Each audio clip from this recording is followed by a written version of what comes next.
kanalni belgilari chiqyapti sizda. Qitish bor. Yana Qitchiydi. Manilarda endi sanchiq paydo bo'lyapti. Kiprigim botyapgan. Ko'proq ish qilganimdan keyin ichiga zarracha kirganga o'xshab ocholmay qoldi. tushunarli. Kiprik kanasi deyiladi. O'shani tekshirishimiz kerak. Lekin bu sizda yo'q. Buni Toshkentda tekshiriladi. Demodex deyiladi. O'shani tekshiramiz. Agar kana chiqadigan bo'lsa, hamma lecheningiz bir ketadi, bekor bo'lib ketadi. Doktor, bu endi hozir shu kunga kelib bo'lyapti-da. Bu narsa mana kiprik botishi ungacha botmagan.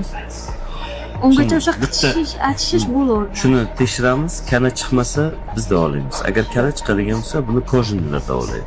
Tushuntiramizmi? Aha. Kelishdikmi? Hozir chunki siz ancha muncha narsadan o'tdingiz-da, hozir bundan nimaga bunday bo'layotgani sababini topa olish kerak. Ikkita narsa qilinadi, kanal tekshiriladi, surtma olib turib, qanaqa mikrob borligini aniqlanadi. Bir kunga Toshkentga borib kelish to'g'ri keladi.